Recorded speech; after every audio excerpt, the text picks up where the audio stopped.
కన్నీళ్ళు మిగిలాయయ్యా ఏ రీతి స్తుతింతును ఓ యేసు నా దైవమా ఏ రీతి వర్ణింతును నీ ప్రేమ మధురంబును నీ కృపలన్నీ తలపోసుకొనుచు నీ పాదాలు చేరానయ్యా కృతజ్ఞతలు చెల్లింపమరియు నా కన్నీళ్ళు మిగిలాయయ్యా ఏ రీతి స్తుతింతును ఓ యేసు నా దైవమా ఏ రీతి వర్ణింతును నీ ప్రేమ మధురంబును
Thank you.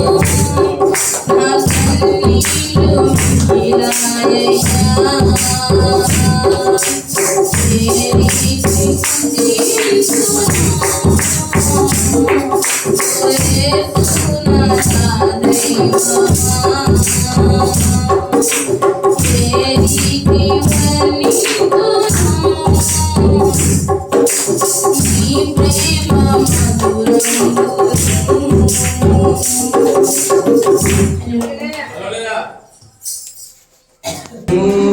ప్రార్థన లేనిది పరాజయం, ప్రార్థన వలనే పయనము, ప్రార్థనే ప్రాకారము, ప్రార్థనే ప్రాధాన్యము, ప్రార్థన లేనిది పరాజయం. ప్రభువా ప్రార్థననే పైనా ప్రార్థించకున్నా నే ఉండలేనయ్యా. ప్రభువా ప్రార్థననే పైనా ప్రార్థించకున్నా నే ఉండలేనయ్యా. నీ పాదాలు నడవకుండా నా ప్రేమం సాగదయా. నీ పాదాలు నడవకుండా నా ప్రేమం సాగదయా. ప్రార్థన వలనే పయనము, ప్రార్థనే ప్రాకారము, ప్రార్థనే ప్రాధాన్యము, ప్రార్థన లేనిది పరాజయం.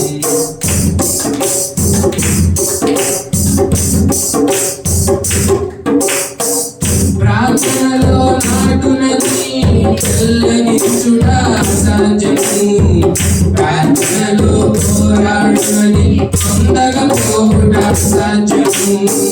ప్రార్థనలో నాటునది చల్లగించుట అసాధ్యము, ప్రార్థనలో పోరాడునది పొందకపోవుట అసాధ్యము.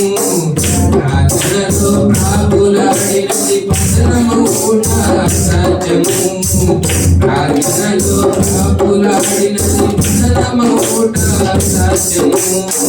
ప్రార్థనలో పనులైనది పని చేయకపోవుట అసాధ్యము, ప్రార్థనలో పనులైనది పని చేయకపోవుట అసాధ్యము. ప్రభువా ప్రార్థననే పైనా ప్రార్థించకున్నా నే ఉండలేనయ్యా. ప్రభువా ప్రార్థననే పైనా ప్రార్థించకున్నా నే ఉండలేనయ్యా. నీ పాదాలు నడవకుండా నా పయనం సాగదయా. నీ పాదాలు నడవకుండా నా పయనం సాగదయా. ప్రార్థన వలనే పయనము, ప్రార్థనే ప్రాకారము, ప్రార్థనే ప్రాధాన్యము, ప్రార్థన లేనిది పరాజయం.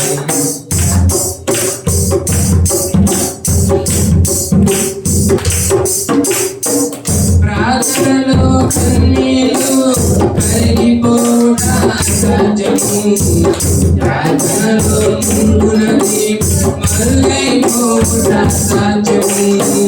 ప్రార్థనలో కన్నీరు కరిగిపోవుట అసాధ్యము, ప్రార్థనలో ముందునది మరుగైపోవుట అసాధ్యము. ప్రార్థనలో కలిగితే నష్టపోవుట అసాధ్యము, ప్రార్థనలో కలిగితే నష్టపోవుట అసాధ్యము.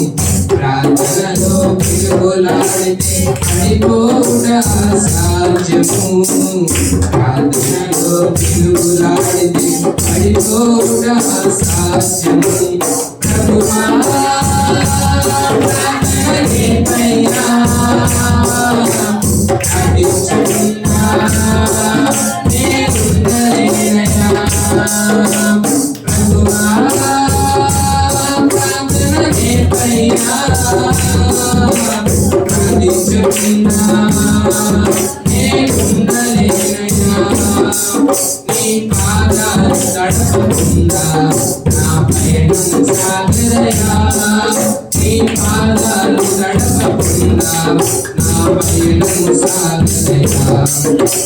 ప్రార్థన వలనే పయనము, ప్రార్థనే ప్రాకారము, ప్రార్థనే ప్రాధాన్యము, ప్రార్థన లేనిది పరాజయం. ప్రార్థన వలనే పయనము, ప్రార్థనే ప్రాకారము, ప్రార్థనే ప్రాధాన్యము ప్రార్థనయే నిజ పరాజయం ప్రభువా ప్రార్థనకే పైనా ప్రార్థించకుండా నేనుండలేనయ్యా ప్రభువా ప్రార్థనకే పైనా ప్రార్థించకుండా నేనుండలేనయ్యా నీ పాదాలు గడపకుండా నా ప్రేమం సాగలేయా నీ పాదాలు గడపకుండా నా ప్రేమం సాగలేయా ప్రార్థన వలనే పయనము ప్రార్థనే ప్రాకారము ప్రార్థనే ప్రాధాన్యము ప్రార్థనలే విజయ పరాజయం ప్రార్థన వలనే పయనము ప్రార్థనే ప్రాకారము ప్రార్థనే ప్రాధాన్యము ప్రార్థనలే విజయ పరాజయం హల్లెలూయా.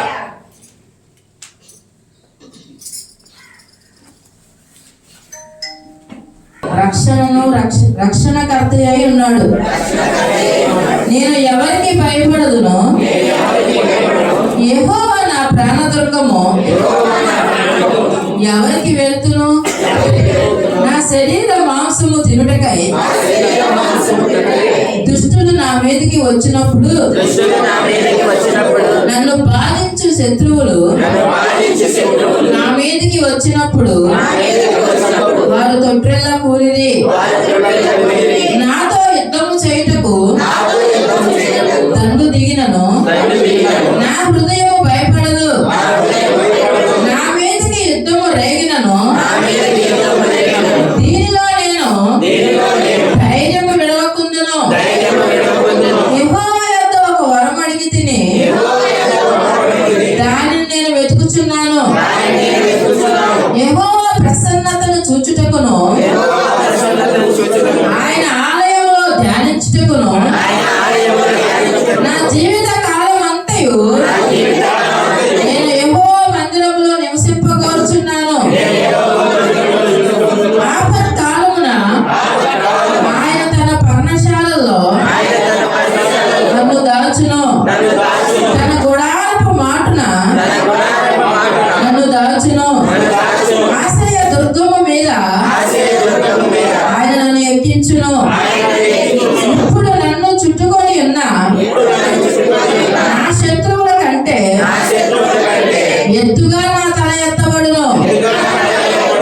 ఆయన గుడారములో నేను ఉత్సాహధ్వని చేయుచు బలులు అర్పించెదను. నేను పాడెదను, యెహోవాను గూర్చి స్తుతిగానము చేసేదను. యెహోవా నేను కంఠధ్వని ఎత్తి నిన్ను ప్రార్థించినప్పుడు నా మనవి ఆలకింపుము. కరుణతో నాకు ఉత్తరమిమ్ము. నా సన్నిధి వెతుకుడని నీవు సెలవీయగా యెహోవా నీ సన్నిధి నేను వెతికిదనని నా హృదయము నీతో అనెను. నీ ముఖమును నాకు దాచుకుము. కోపము చేత నీ సేవకుని తోలివేయకుము. నా సహాయుడవు నీవే, రక్షణకర్తవగు నా దేవా. నన్ను దిగనాడకుము, నన్ను విడువకుము. నా తల్లిదండ్రులు నన్ను విడిచినను యెహోవా నన్ను చేరదీయుము.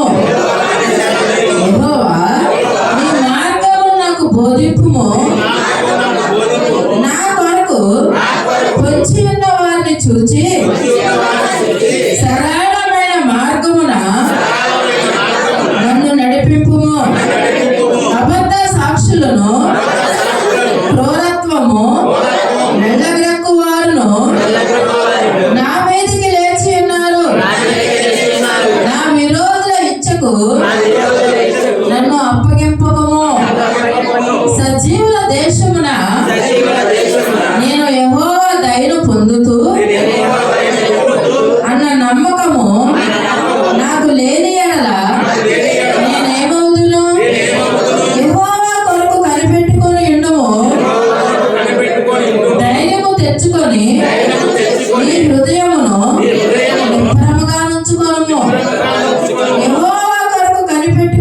ఉందుము. పరిశుద్ధ వాక్యం దేవుడు దీవించును గాక. మనందరం కూర్చుందాం. విషయం ఏంటంటే మరి 5వ తారీఖున సిటీ కట్టాల్సి వచ్చింది. సిటీ కట్టాల్సి వస్తే ఆయన తీసుకొచ్చి నాకు 4వ తారీఖున ఒక 1000 రూపాయలు ఇచ్చాడు. తర్వాత నాకు ఊళ్ళప్పుడు 2000 వచ్చింది. 3000 6200 కట్టాల్సి వస్తే ఇక 5వ తారీఖు పొద్దున కూడా వెళ్ళాలి. నేనేమో పనికి వెళ్ళిన చోట అడిగాడే వాళ్ళు అనుకుంటున్నాను. నేను అనుకోని చాలా ధైర్యం. అంతకు ముందు నుంచి నేను చెప్తున్నా సీటీ కట్టాలి, డబ్బులు అడిగేవా అంటే అడిగాలి అని అంటున్నాడు. అయితే ఇక కాసేపటికి వెళ్ళాలన్నప్పుడు నా దగ్గర అక్కడే నేను ఎప్పుడు అడిగాను అని మేలకుండా చేతులు ఎత్తేసి మేలుకున్నాడు. అసలు ఇక నాకు ఎంత టెన్షన్ వచ్చేస్తుందంటే కాళ్ళు చేతులని అది ఆగేది కాదు. అసలు చెప్పిన ఒక పూట కూడా ఆగేది కాదు. అది అసలు ఏం చేయాలో కూడా నాకు అసలు అర్థం కాక అసలు మెండారాలు తెగిపోతే ఉన్నంత టెన్షన్ వచ్చేసి అట్టయి బొమ్మలు సతికులు పడిపోయి ఏం చేయాలయ్యా మరి నువ్వే మార్గం చూపించి ఇప్పటికిప్పుడు ఎవరినన్ను అడిగినా ఎవరెవరో ఇప్పటికిప్పుడు నాకు అసలు ఏ మార్గం కనపడతలేదని చెప్పి ప్రార్థన చేసుకుంటే కట్టెలి కూర్చున్నా. ఆ సీటీ మా అమ్మోళ్ళు ఇప్పించారు.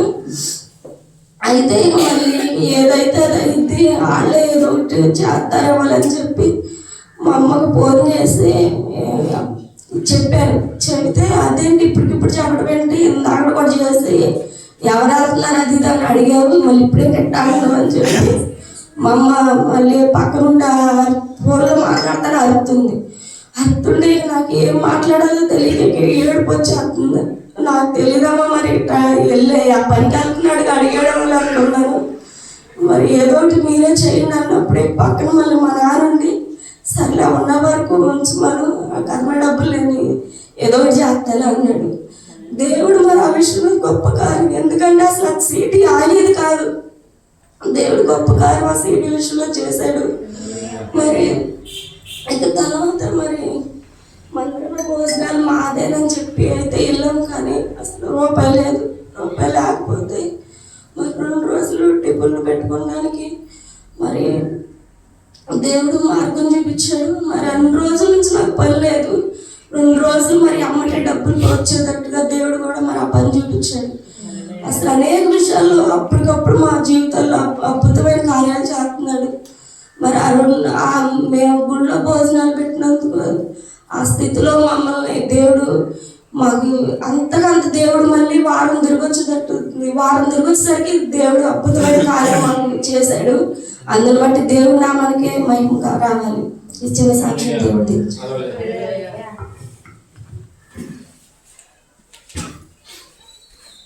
ప్రార్థన జరిగి అయిపోయి ఇంటికి వెళ్ళిపోయిన తర్వాత ఎందుకో తెలియదు సడన్గా మధ్య నుంచి ఎందుకో ఒళ్ళెప్పులు జ్వరం అంతా బాగా పట్టేసినాయి. అయితే సాయంత్రం జంక్షన్ వెళ్ళలేనేమో అనుకున్నా. అంత జ్వరం వచ్చేసింది, లేకపోతున్నా కూడా ఒళ్ళెప్పులు బాగా వచ్చేస్తున్నాయి, కళ్ళు తిరిగిపోతున్నాయి. ఇంకా అట్లాగే సాయంత్రం దాకా పడుకున్నా, వెళ్ళలేనేమో అనుకున్నా.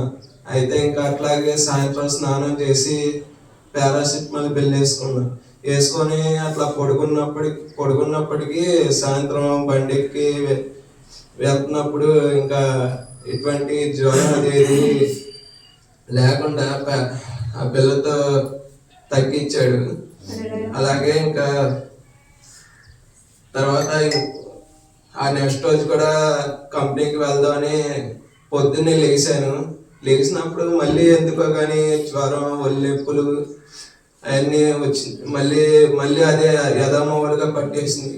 ఎందుకో తెలియట్లా. అయ్యగారికి ప్రార్థన చేయించుకున్నా. పొద్దునే వెళ్ళేటప్పుడు ప్రార్థన చేయించుకొని కంపెనీకి బిల్ వేసుకున్నప్పుడు అప్పుడు కూడా తగ్గిపోయింది అనుకున్నా. కానీ మళ్ళీ ఎందుకో కానీ సాయంత్రం ఇంటికి రాగానే మళ్ళీ అదే యథామూలు జ్వరం ఏంటో తగ్గట్లేదు. బిల్ వేసుకున్నా కానీ తగ్గుతుంది, మళ్ళీ 1 గంట 2 గంటలు మళ్ళీ రేస్ అయిపోతుందని ఇంకా నెక్స్ట్ రోజు ఇంజక్షన్ చేయించుకుందాం అనుకున్నా.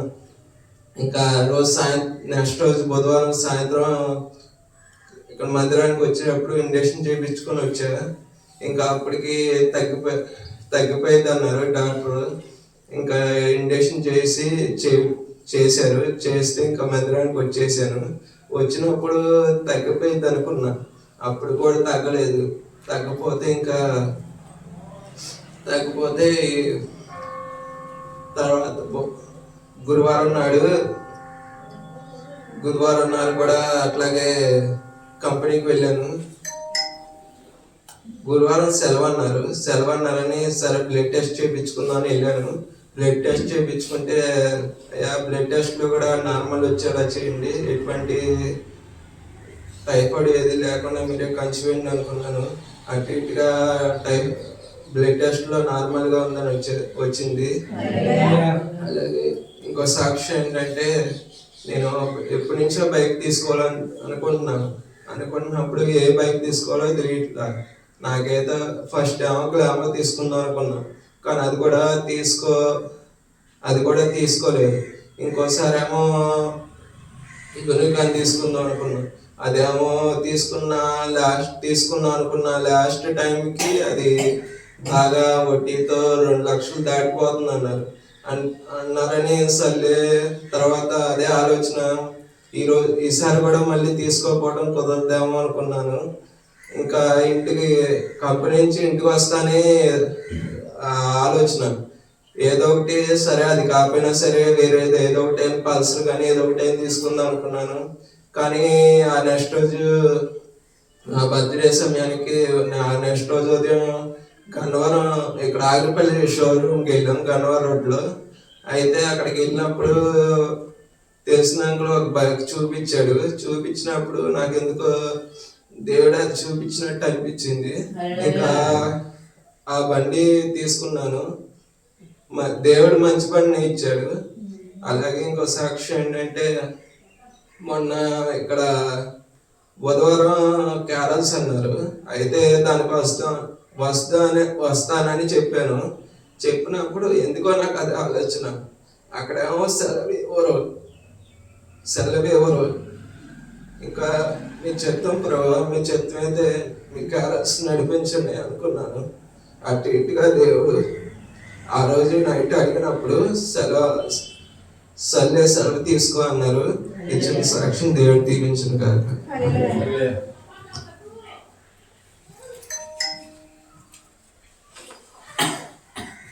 దేవుని స్తోత్రాలు. కూడా వచ్చిన మీ అందరికీ కూడా ప్రభువుని యేసుక్రీస్తునామములో వందనాలు. మరి బుధవారం మరి క్యాలెండర్లు పంచడానికి మరి అందరికీ చెప్పారు అయ్యారు. మరి బుధవారం మరి క్యాలెండర్లు పంచడానికి పోయిన సంవత్సరం కూడా లేదు కదా, ఈ సంవత్సరం ఉందాంలే అని ఎంతో ఆశపడ్డాను. అయితే మరి రుచితో ఫోన్ చేసింది, మరి సడన్గా బుధవానికి బాగాలేదమ్మా, హాస్పిటల్ తీసుకెళ్తే పొట్టలో ఇన్ఫెక్షన్ అయ్యిందంట. ఇన్ఫెక్షన్ అయ్యి మరి భోజనం కూడా ఏం చేయట్లేదు, అసలు ఏం తినట్లేదంట, వాంతులు అయిపోతున్నాయి, పాలు అయినవి కూడా వాంతులు అయిపోతున్నాయి అని చెప్పింది.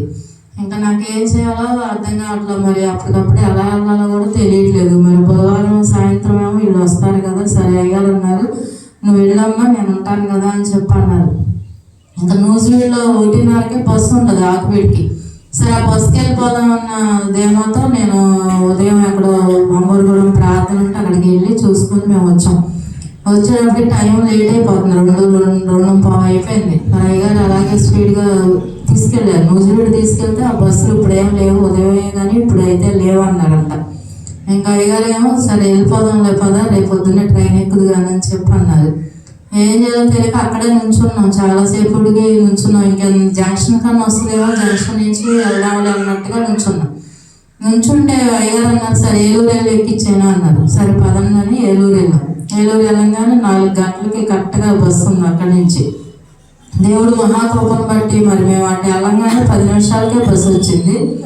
మరి ఆ బస్సు దేవుడు లేకపోతే వెనక్కి తిరిగి రావడం జరిగేది. మరి మీరందరూ కూడా మరి చిన్న పాప కొరకు ఎంతో ప్రార్థన చేశారు. మరి అప్పటికే చాలా తగ్గిపోయింది. అసలు దాన్ని చూస్తే నాకు అంత బాగా ఏడుపు వచ్చేసింది అసలు. ఎందుకంటే మరి ఇక్కడి నుంచి వెళ్ళేటప్పుడు పిల్ల బాగానే ఉంది, మరి ఎందుకు అలా ఇన్ఫెక్షన్ అయిందో నాకు తెలియదు. దాన్ని చూడంగానే మొహం అంతా లాగేసి తగ్గిపోయింది పిల్ల. మరి రుచితేమో ప్రార్థన చేయండి అమ్మా, చాలా బాగా లేదు అసలు, వాంతులు 2 రోజులు 3 రోజుల నుంచి వాంతులు మోషన్స్ అంట. వాళ్ళు బీమాలు తీసుకెళ్ళి చూపించారు కానీ మరి తగ్గట్లేదు. ఇంకా ఆ రోజు నేను వెళ్ళేటప్పటికి నా దగ్గరికి కూడా నన్ను చూసుకొని నా దగ్గరికి రావట్లే, ఆ పిల్ల అసలు భయపడిపోతుంది. ఇంకా 10 నిమిషాలకి దగ్గరికి తీసుకొని ప్రార్థన చేసుకుంటా ఏం పెట్టినా కూడా తినట్లా. ఇంకా మరి వాళ్ళ అత్తగారు మర్యాద పెట్టుకున్నట్టుందండి మీ దగ్గర మీ మీద అని చెప్పి అంటుంది. ఇంకా దగ్గరికి తీసుకొని ఆ నైట్ అయ్యగారితో వీడియో కాల్ చేయించి ఆయన ప్రార్థన చేసిన తర్వాత నేను కూడా ప్రార్థన చేసి బిడ్డకి మరి రక్తం అది రాసిన తర్వాత స్నానం చేపించి ఇంకా ఏదన్నా కొంచెం పెడదామని చెప్పి పెడితే అప్పుడు దేవుడు మహాకృపను బట్టి ఆ రోజు నుంచి తినటం మొదలుపెట్టింది. ఇంకా నెక్స్ట్ రోజు కూడా మరి ఆ వాంతులు కానీ మరి మోషన్స్ కానీ అన్నీ ఏది కూడా లేదు దేవుడు కృపను బట్టి. మరి దేవుడు 3 రోజులు బిడ్డతో గడపడానికి కూడా నాకు కృప చూపించాడు. అలాగే మరి రుచితాకి సడన్ గా మరి ఏమైందో తెలియదు కానీ మరి కడుపులో నొప్పంట మెల్లేసినట్టుగా బిడ్డ బాగా ఉక్కిరిబిక్కిరి అయిపోతుంది. మరి అక్కడే హాస్పిటల్ తీసుకెళ్ళి ఇంజక్షన్ చేపిస్తే ఆ అమ్మాయి కూడా 3 రోజులు కూడా చాలా బాధపడుతుంది కడుపులో నొప్పి అని. మరి ఇద్దరికే తల్లికి పిల్లలకి ఇద్దరికే ప్రార్థన చేసి రక్తం వేసి మరి దేవుడు ఒక నూనె రాసిన తర్వాత మరి రుచితా కూడా నాకు తగ్గిందమ్మా అని చెప్పి అంది. మరి బిడ్డలిద్దరి కొరకు కూడా ప్రార్థన చేయండి. ఇంకా శుక్రవారం మరి ఇక్కడ ప్రార్థన ఉంది కదా అని మేము అక్కడ వాళ్ళు మాట్లాడటం వల్ల మాకు అక్కడే 5 అయిపోయింది టైము, ప్రార్థనకు రావాలి.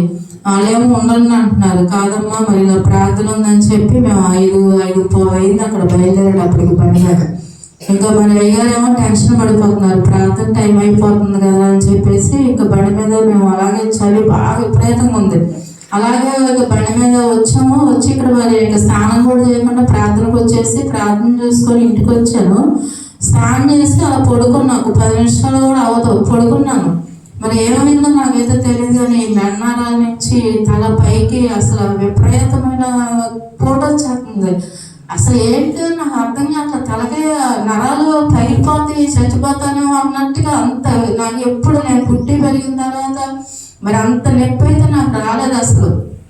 ఎందుకు ప్రభు ఎలా ఎందుకు జరుగుతున్నాయో, నేను ప్రార్థనకి వెళ్ళే వచ్చాను కదా, మరి నేను ఎక్కడన్నా ఏదన్నా తప్పిదం చేస్తానా ఏంటి ప్రభు నేను మనసులోనే సరి చేసుకుంటున్నాను కానీ అసలు పగిలిపోతుంది, తలకాయ పగిలిపోయింది, పడిపోతుంది, చచ్చిపోతాను అన్నట్టుగా ఉంటే అయ్యారు వేసి విజయవాడ వెళ్ళిపోదాం పదమ్మా అన్నాడు. కాదని చెప్పి అక్కడ టాబ్లెట్లో నొప్పి టాబ్లెట్ ఉంటే అది వేసుకున్నాను. అది వేసుకున్నా కూడా నాకు తగ్గట్లా. ఇంకా తేజ చర్చిలో పడుకొని ఉన్నాడు, ఆయన లేపి ఊళ్ళో ఆయన ఉన్నారు కదా అక్కడికి పంపించాను టాబ్లెట్లు తీసుకురామంటే లేదు పద వెళ్ళిపోదాం హాస్పిటల్కి అంటున్నాను. నేను రాలేను ఎప్పుడు ఆ టాబ్లెట్ వేసుకున్నాను చూద్దామని చెప్పి ఇంకా వెళ్ళారు. ఏదో టాబ్లెట్ తెచ్చి ఇంకా ఆ టాబ్లెట్ వేసుకుని ప్రేరణలు ఉంటే తలంతా పోసేసుకున్నా. తలంతా పూజేసుకుని నాయన నీ సన్నిధుల్లో సాక్ష్యం చెప్పుకుంటాను ప్రభు, నేనైతే ఎక్కడ తెలిసి తెలియక నేను ఏదైనా తప్పు చేసి ఉంటే నన్ను క్షమించి ప్రభుని సరి చేసుకుంటానయ్యా అని అలాగే ప్రార్థన నొప్పితోనే ప్రార్థన చేసుకుంటా టాబ్లెట్ వేసుకున్నాను. టాబ్లెట్ వేసుకొని ఇక వచ్చి లోపలికి వచ్చి పడుకుంటా ప్రార్థన చేసుకుంటా పడుకోలేకపోతుంది. ఎందుకంటే అంత అసలు విపరీతమైన నొప్పి, నరాలు తెగిపోయి పడిపోతాయి అన్నట్టుగా అనిపించేస్తుంది. ఇంకా అయినా సరే అలాగే బలవంతంగా పడుకొని ప్రార్థన చేసుకుంటా ఉండగా ఒక అరగంట 30 గంటకి దేవుడు స్వస్థత ఇచ్చాడు. హల్లెలూయా. మరి దేవుడు మహాకృపను బట్టి మరి ఎందుకు ఆ శోధన వచ్చిందో కూడా మరి నాకైతే తెలియదు. ఎప్పుడు తలనొప్పి అంటే తలనొప్పి కాదు, వెనక ఆ మెన్నరాల నుంచి ఆ తలపైకి అనమాట. మరి ఎందుకు వచ్చిందో కూడా నాకు తెలియదు. మరి దేవుడు అయినప్పటికీ మరి స్వస్థత ఇచ్చాడు. మరి దుష్టుడు ఎంతగానో మరి మమ్మల్ని గలిబిలి చేయాలని చూసినప్పటికీ మరి దేవుడు స్వస్థత ఇచ్చాడు. మరి అలాగే సుమి కూడా అక్కడికి వచ్చింది. 3 రోజులు మరి సెలవులు ఇవ్వటం వల్ల అక్కడికి రావడం జరిగింది. ఆవిడకి కూడా మరి దగ్గు అది ఒళ్ళు నొప్పులు అక్కడికి వచ్చిన తర్వాత తనకే ఎక్కువైపోయి మరి వాళ్ళ శనివారం మళ్ళీ నేను ఏలూరు వెళ్ళాలమ్మా అంది. సరే పొద్దున్నే ట్రైన్కి వెళ్ళిపోయి నేను మళ్ళీ సాయంత్రం నుంచి ఏలూరు వెళ్తానని చెప్పి అంది. మరి మేము వచ్చేసాం శుక్రవారం నైట్ తను ఉంది. మేము వచ్చిన తర్వాత పెద్ద దగ్గులాగా వచ్చేసి వాంతి అయిపోయిందంట. వాంతి అయిపోయి చాలా భయపడ్డారండి. ఇక హేమంత్ అక్కడ ఉన్న హాస్పిటల్ తీసుకెళ్ళి ఇంజక్షన్ చేయించుకొని తీసుకొచ్చాడు. అప్పుడు ఫోన్ చేసింది, సుమి బాగానే ఉందిలే మమ్మీ, నువ్వు కంగారు పడమాక అంది. మరి చాలా శోధన అనిపిస్తుంది బిడ్డ. 2 నెలల నుంచి దగ్గు, ఒళ్ళు నొప్పులు. ఎందుకంటే మరి ప్రయాణం పడట్లేదో ఏవో నాకు తెలియదు, కానీ మరి ప్రతి శనివారం మరి ఏలూరు వెళ్తుంది. ఏలూరు వెళ్ళాలంటే బస్సు ఎక్కిందంటే 3-4 గంటలు జర్నీ అయిపోతుంది తనకి. అయినా సరే ఒక్క రోజు కూడా మానమ్మ కూడా మానకుండా మరి దేవుడు క్రమం నేను పోగొట్టుకోకూడదు అన్న విధానంలో మరి బిడ్డ వెళ్తుంది కనుక మరి ఆ బిడ్డ కొరకు, మరి చిన్న పాప కొరకు, మరి మా కొరకు కూడా మరి మీ అనుదిన ప్రార్థనలో జ్ఞాపకం చేసుకోమని, నా ఆరోగ్యం కొరకు మరి కాసేపు నిన్న కూడా వీళ్ళందరూ వెళ్తుంటే ఎంతో బాధ వేసింది నాకు. మరి ఎందుకు నేను వెళ్ళలేకపోతున్నాను అయ్యాలి. మరి నాకు ఇంకా తల కూర్చొని లేస్తే తల తిప్పేస్తుంది. నేను నీరసంగా ఉంటుంది, నేను తిరగలేనన్న భయం వచ్చేసింది నాకు. మరి ఒకప్పుడు క్యాలెండర్కి వెళ్ళాలంటే నేను ఎంతో వర్షానికి వెళ్ళేదాన్ని, ఎందుకు వెళ్ళకపోయాను ప్రభు. నాకు ఈ బిడ్డలు వెళ్తుంటే నాకు చాలా బాధ వేసింది. అయినా ప్రభు ఈసారి కన్నా నన్ను నిలబెట్టుకో ప్రభు అని నేను అలాగే కూర్చొని ప్రార్థన చేసుకున్నాను. మరి నా కోసం మీ అనుదిన ప్రార్థనలో జ్ఞాపకం చేసుకోండి. మరి ఉన్నట్టుండి ఎందుకు బలహీనతలు అయిపోతున్నాను నాకు తెలియట్లేదు. ఎంతో చేయాలని ఆశ ఉంటుంది కానీ నేను చేయలేకపోతున్నాను. మరి షుగర్ కూడా కంట్రోల్ అయ్యి మరి పళ్ళు హాస్పిటల్కి కూడా వెళ్ళాలి. చాలా నొప్పి, విపరీతమైన పెయిన్ వచ్చేస్తుంది. అయినా మరి దేవుడి మీద ఆధారపడి ఉన్నాం కాబట్టి మరి నా కొరకు, నా కుటుంబం కొరకు ప్రార్థన చేయమని ఇచ్చిన సాక్ష్యం నా దేవుడు దీవించిన కాక. ప్రార్థన చేసుకుందాం. స్తోత్రం తండ్రి, పరిశుద్ధ ప్రేమ స్వరూపుడే గొప్ప దేవ, అయ్యా నీకు వందనాలు తండ్రి. అయా దిక్కులేని వారికి నువ్వే దిక్కు ప్రభువా.